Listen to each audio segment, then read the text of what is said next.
In my experience, I found that sleep is the number one issue with tinnitus. So for people who reach out to us and I ask them, "Hey, why is this a problem? How is it affecting your life?" The first thing many people say is sleep. I'm having a hard time falling asleep, or I wake up in the middle of the night and I'm having a hard time going back to sleep. So Dr. Peter Vernisi here is a behavioral health specialist with a focus on cognitive behavioral therapy and its application to patients with tinnitus. Dr. Vernisi, welcome to the summit. All right, thanks, man. So happy to be here. Thank you for inviting me and glad to hang out with you all. So, even before I get into this protocol, I like to give one general s- sleep piece of advice because this protocol is for when things are really quite difficult. But there's a general advice I give to everyone I work with, and it really comes out of this wonderful book by Chris Winter, Doctor, Sleep Doctor. As he says here, most people's goal is to get some sleep, feel good the next day. Want to make sure the goal is something you can control. You can't control if you fall asleep. You can control resting. There's wonderful research that says resting, not sleep. Resting does 80 to 100% of what sleep does, depending on the parameter. It's not wasted time. So, the one sleep hygiene piece that I have really fault with is the idea that if you get in bed, you don't fall asleep in 15 to 20 minutes, you need to get out of bed and do something. You can do that if you want, but you can just stay in bed and relax. So to me, get in bed, close your eyes, and just meditate. If you meditate, you're going to feel amazing the next day. So what I'm going to talk about goes a little beyond that, and it's when things are really off the rails, and this is when we get insomnia. Now, insomnia is a very specific definition. It's not just having difficulty falling asleep; it's these other parameters I talk about here as well that are on the screen. In addition, there's an actual assessment you can do, the insomnia severity index. You can kind of look at it right here. You can rate yourself. There's 7 questions. So if you want to, rate your difficulty falling asleep, staying asleep, waking up too early on that scale. 4 more questions. If you wanted to rate yourself and how dissatisfied are you with sleep? 0, very satisfied, 4, very dissatisfied. How noticeable to others you think your sleep problem is? How worried are you about sleep? To what extent does your sleep problem interfere with your daily functioning? And you would take this exam and you would get a score that would put you somewhere on this threshold of insomnia. And it's really when we're talking about the moderate to severe insomnia, where this specific protocol kicks in called cognitive behavior therapy for insomnia, although parts of it can be used independently. But the whole protocol is something that sticks together and has been, well documented, well tested. So I'm going to present the CBTI protocol, which you can, actually work out for yourself, as I'll talk about at the end, or you can see a therapist to talk about. So the primary focus of this protocol is to address what's called the perpetuating factors that contribute to the develop of chronic insomnia. And as Ben said, this isn't just about tinnitus. Insomnia is a problem for a lot of the population, including the tinnitus population. So we'll go over what that protocol is and the factors. Not really going to go into this except to say, we're dealing with the perpetuating factors that keep this insomnia going. Although tinnitus can be both a precipitating factor, something that causes insomnia, and perpetuating, it keeps the insomnia going. So the 5 components of cognitive behavior therapy for insomnia, as you can see, cognitive therapy classic is really only one of the components. And I'll go over each of these components. Sleep restriction, which is more often referred to as sleep consolidation, stimulus control, sleep hygiene, cognitive restructuring, and relaxation techniques. So let's get into each of these. And certainly, sleep restriction is the most, I'd say, significant, the most telling in the thing that individualizes CBTI as a treatment. And the problem is people tend to stay in bed too long when they're not sleeping. And as a result, it's what's called sleep extension is this mismatch between your ability to sleep and the time you're giving yourself to sleep. So sleep CBTI begins by addressing this mismatch between how long you're staying in bed, which is often a lot longer than you're actually sleeping. So it's going to begin to narrow your time in bed to the time you're actually sleeping. So how do we figure out how much am I actually sleeping? Well, you're going to keep a sleep diary for usually 1 week. And then you're going to get a particular time that you have to be in bed and there's the length of time you have to be, how many hours you get to be in bed with a specific time to get up. Those are the two non-movables. I mean, how many hours you get to stay in bed, what time you get up. And then we're going to obviously figure out what time you go to bed based on those two components. So let's kind of abstract. We'll talk about that in a second. How you determine this is by doing this sleep log, and you're going to keep this log for a week. And again, we'll talk about how you can do this by yourself. There's apps that allow you to, walk yourself through this process. Going to ask yourself, what time did you go to bed? When did you start trying to get to sleep? How long did it take you to sleep? How many times did you get up? How much time did you spend awake? What time did you wake up? What time did you actually get out of bed?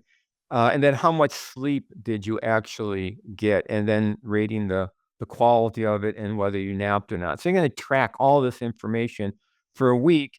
And let's say you did, this is just a sample of, say you did this, and obviously you'd have different times every day, but for the sake of just making an example, suppose you went to bed at 10:30 and, you read for a while. So you started falling, tried to go to bed at 11, but it took you about a half hour.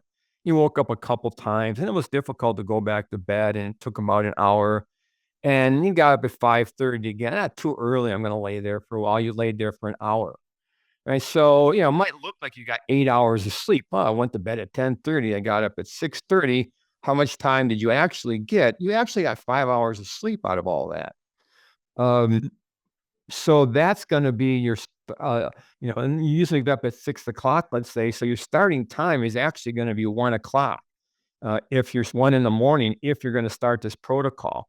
If you figured out you got, over the course of a week, average 5 hours sleep, and that seems, a bit extreme, and actually, 5 is about the limit you'll go to. If it's less than 5, you'll probably start out at 5. But mostly we're gonna start out with a very different sleep schedule than we have. So we're trying to train the body to only sleep when it's in bed. And then for the duration of the therapy, which runs between 6 to 8 weeks, you're gonna kind of follow a formula that if you manage to sleep 85% of the time that you're in bed, your sleep is gonna be time is gonna be increased 15 minutes. If you do it less, you're gonna be decreased in 15 minutes. And if it's the same, you're gonna keep it the same. But mostly gonna be either 85 or above or below. And you're gonna check that at the end of each week, either increase or decrease it based upon how, whether you're sleeping for that time that you're in bed. And there are some parameters, and that is you keep the same wake up time every day, no matter, how you're feeling. Hopefully you're getting up at a time when there's sunlight because you want to expose the body to 15 to 30 minutes of sunlight upon awakening or as soon after as you're able to. No naps are allowed during this protocol. You're not supposed to be on sleep meds. If you are on, we usually wean you off of them. The odd part is you don't look at a watch while you're sleeping or a clock. You have to estimate the time just on how much it feels. Like, you don't wanna get caught up in hanging out with the clock. That becomes a distraction. And this protocol, we talked about at the beginning, getting if you're in bed for 15, 20 minutes, get out of bed. This is the one time I would recommend it when you are doing the protocol. If you've gotten to the point where you wanna try this, CBTI, and, no screen time before bed, all right? So that's sleep restriction, which is, as I said, the most, well-known element of the protocol and the hardest one to, I think, implement. Stimulus control, we all probably know of Pavlov's dog, that Pavlov fed a dog and then rang a bell, the dog would salivate, then he'd feed the dog. Ultimately, he rang the bell and the dog just started salivating with the bell. So we begin to respond to our environment depending upon the reward we get. And what we want to do with stimulus control is make it be the case that the bed is only used for sleeping and sex. Like, nothing else goes on in there. You don't have a TV in there. Don't bring your phone in there. You don't read in there. You want to have the body associate the bedroom and the bed with being asleep for the most part. And that's training a response in the body so that when it sees the bed, just like Pavlov's dog heard the bell, salivated, you see the bed and the body knows, oh, this is the sleeping place. Nothing else goes on here. So that's, again, pretty, I think, straightforward, that behavior, stimulus, and response pattern. Some basic sleep hygiene, and all of these you can do regardless of whether you're actually doing CBTI. This is just basic good strategies for sleep, and you can Google this and find a lot of different versions of this. They're just some of the ones that are on everybody's pattern. Have a routine, getting up at the same time every day, even on weekends. Of course, when you're doing the CBTI, that's kind of a set for you in advance. Keeping your bedroom dark and quiet, avoiding screens before bed, limiting caffeine and alcohol, exercising regularly, eating well, no large meals before bed, give yourself a winding down time. Of course, when you're doing the protocol, you don't do any napping. And as we said, making your bed a sleep only zone, nothing else in there except the bed, ideally. Um, so the sleep hygiene component. And now, it's not until step 4 we get to the cognitive piece of, if you know cognitive behavior therapy, where we're working with our thoughts about anything, right? If we're working with CBT for tinnitus, we're talking about our tinnitus-related thoughts and noticing the impact our thoughts about tinnitus have upon how we respond to the tinnitus, have upon our emotional life with tinnitus. And it's the same basic idea with the cognitive restructuring component of a CBTI is we want to look at the role that our thoughts are playing in our ideas about sleep and our response to sleep. And thoughts like, I can't eat, I can't get to sleep. If I don't sleep, I'm going to just fall apart. To switch that to more constructive and as we saw the quote from Dr. Chris Winter, more accurate thoughts about, even if I just can't sleep, but I can rest, I'm going to be able to get to sleep. So just to review the CBT model in general to see how it is in place here. The basic idea we know is the ABC model. We have an activating event. It brings about some thought that has then some emotional consequences, physiological sensations, and sometimes behavior. So someone cuts me off in traffic, the activating event. I get angry, jumping to the consequence. It's not the event that makes me angry, it's my belief about this guy's a jerk, right? He's not respecting me, he's being rude.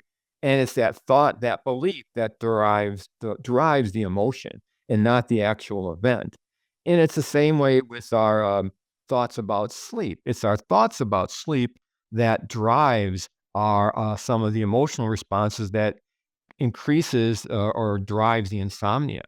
So if you can't fall asleep and you're sitting there thinking, God, if I don't get to sleep, I'm not going to make it tomorrow.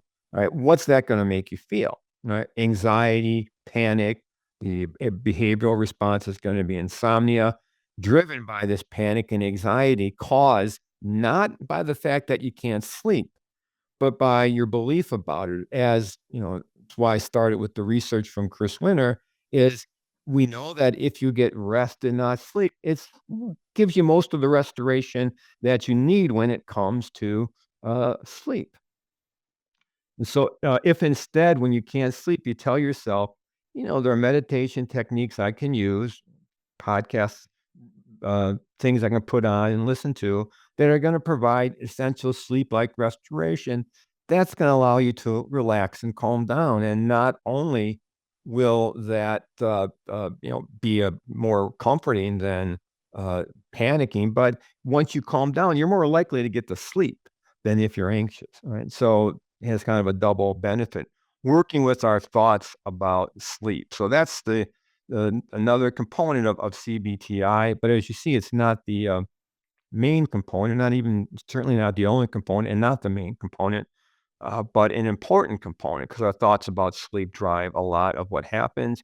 And it's finally just relaxation, developing this capacity to bring down the nervous system, bring online the parasympathetic nervous system, bring offline, shut down the sympathetic nervous system through a variety of well-studied practices, meditation, breathing practices, visualizations, a form of meditation called yoga nidra, even moving meditations like yoga and qigong, not only before bed, uh, but also before bed, but on a regular basis, involving the body in relaxation. So the body develops this capacity to relax on a regular basis, especially before sleep.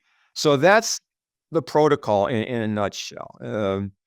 And the evidence is really pretty overwhelming. Very few interventions have the strength of evidence that cognitive behavior therapy for insomnia has for insomnia in general. We'll talk about the tinnitus related evidence, which is really even more interesting, actually. But this is just one of the many meta studies about it. Overwhelming preponderance of evidence that in-person CBTI is as effective as sedative hypnotics during the acute treatment. That is the 8 weeks that it's going on. You can do a control and give them the strongest Ambien, whatever you give them, and the CBTI is going to equal it, if not go beyond it. Plus, in the long run, as we know, sleep medication wears off. You need more. CBTI doesn't. It gets stronger with passage of time. The more we implement it, the better we sleep. And some really fascinating work developed using this just for CBTI, this program for tinnitus. A study that was done, not having folks do any tinnitus related cognitive work, but just engage in CBTI. And in this study, CBTI was associated with improvements not only in insomnia, but also in tinnitus distress.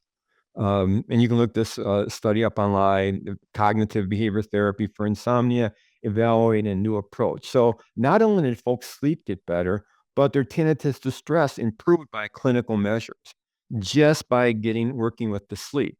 So pretty impressive, and a reason to attempt the program, if nothing else. Now, it sounds all complicated.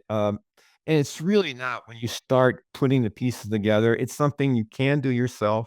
Certainly, finding a therapist can be useful. It can sometimes be hard. Um, we found some evidences that self-directed online CBTI programs are just as effective as face-to-face counseling, which is very encouraging. So this is something that you can pull off yourself. There's an article if you want to read a little more in a there's a lot of research stuff you can look up, but in a non-scientific mode, this article in the New York Times, relatively recent, Can Sleep Try This Proven Alternative to Medication? There's a nice book, Sleep Through Insomnia, End the Anxiety and Discover Sleep Relief by Brandon Peters. There's a lot of books out there which go through this protocol. I like that one, but you could find other ones. There's an app you could try to go along with it called CBTI Coach, free app. You can do the program and put all this. You don't have to figure out how many hours you sleep. You answer those questions and it spits it out for you. So wonderful, wonderful resource. And yeah, so I think that'll just leave the rest of the time for questions. Thank you, Dr. Vernizzi. We do have some questions, and let's start with just a virtual round of applause. Well done. And I have some questions for you. First up, I have Tim. Tim says, I sleep with a CPAP machine. Have you seen any links between sleep apnea, tinnitus, and that? And sleep apnea, tinnitus, and insomnia, So or Tim says, I sleep with a CPAP machine. right, yeah, Are there any sleep links apnea. seen between CPAP, sleep apnea, and then sort of using CBT for Or insomnia? using CPTI for insomnia. Uh, I mean, I know it is used with CPAP, so I haven't seen the research. I know that's not a restriction on undergoing CBTI for insomnia. I see. I'm not aware with the research on that particular program. I want to talk to whoever's prescribing at that level just to kind of double check because you are doing some sleep restriction. But again, I know it's done with that machine. Excellent. Michelle says, I've been using this therapy approach at night, it does work. Um, Emily says, does reading a Kindle count as screen time? Yes, it does. Yeah, so you know, yeah, so yeah, lay off of that. I mean, I know they have these kind of darkened Kindles and stuff, and I haven't looked at the research on that. My advice is, yeah, don't don't look at a Kindle. I would just try to do something calming and relaxing. Even reading can be too energizing if you're reading something that's gonna get you hooked up and hype you up. So, the screen time before bed is, if I were working with someone, just saying, I would say, hold off on the Kindle. But you might get, if it has the right screen and has night protection and you got glasses on, they may kind of wiggle that into uh, the formula. I would say don't use a Kindle myself. Different people might prescribe differently. Thank you.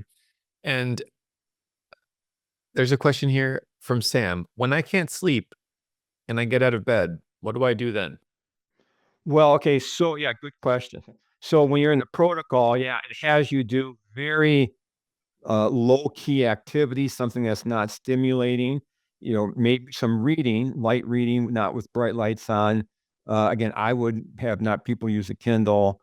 Putting together a puzzle, something that's going to engage you but not activate you. So something light, easy. Again, my recommendations are I read and kind of suggest that. Don't watch TV. Don't put on anything with a screen. Don't have bright lights. A puzzle, something like knitting or something that would just be repetitive. So nothing that's going to trust the brain. Something that's going to be relaxing, and then you wait till you get tired before you go back to bed. And that's another important point. Do it in You don't want to be in bed until you're tired on this protocol. So you want to really associate the bed with the place I go when I'm tired and not when I'm not tired. Excellent. Thank you. And we have in the chat right now, you'll see a comment to view your work. You can view Dr. Peter Vernice's work at therapistwithtinnitus.com. Peter, what kind of services do you offer? Is there still the group coaching? Do you have any online courses? And then do you offer any one-on-ones?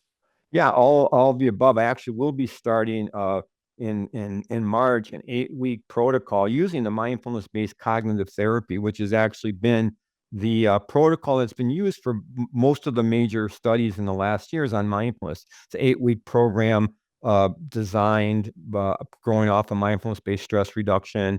I haven't done this protocol before, so I'm going to use it for the first time, starting in March. I do a free meditation session on Wednesday night. Anyone's welcome to show up. The link for that is on that webpage. I do the one-to-one coaching, as well as if you happen to be in Arizona, I can work as a therapist with you. So yeah, I think that covers it. Thanks for that opportunity. Absolutely. Well, since we've got connected, I've been thoroughly impressed about the focus on sleep and then the focus on anxiety management Mhm. and how much that separates patients who implement those tools for their success. It almost seems obvious. Well, of course, yeah, if Mm. they improve their sleep and they're less anxious, of course they're going to feel better or get better. Yeah. Yet, so many people here are looking for that solution. They're looking for what they can do. They might glance over, oh yeah, I haven't tried anything for sleep, or no, I'm looking for a device. I haven't tried anything with anxiety or stress management. Mhm. Do you want to comment on that just to, wrap up with the importance of this kind of work for patients with tinnitus? For anxiety in particular, or For patients with tinnitus who are experiencing accompanying anxiety or insomnia, just how important it is to implement these kinds of tools. yeah, I mean, tinnitus. I think about I didn't work with Malia Birch who works with chronic pain and also with tinnitus, and it's all about the body. If you can bring the body down off of this activated state, you're going to respond in a much better way. You're going to experience it differently. So bringing the body down through these, working with the anxiety, lowering that the sympathetic nervous system, bringing online the parasympathetic nervous system. getting the body to rest, right? All of that's just fundamental, right? Getting the body in the right position. It really is. I used to quote it's the economy stupid. When it comes to tinnitus, it's really the body stupid. If you can bring the body down, you're going to work much better with it. That's fundamental, I should say. Excellent. Guys, let's give a virtual round of applause and show our gratitude to Dr. Peter Vernisi, who specializes in tinnitus, working on the tools of lowering anxiety, improving sleep. I really encourage you to check out his work and put some of this into practice. I like to say, Peter, um, you can learn and read and watch videos about getting fit, but unless you go to the gym and put the reps in, There you go. you're only going to get so far. True that. Thanks, Peter. All right. Thanks, Ben. Great seeing you again. Take care, everyone. Thank you. Bye bye. Bye. Hey, it's Dr. Ben Thompson with Treble Health. If you'd like to book a free consultation with a doctor from my team, all you have to do is click the link on the screen right there. Your brain health is important, your hearing is important, and tinnitus is treatable. So reach out to us right here to create a personalized plan for your treatment. Thanks so much, and we'll see you in the next video.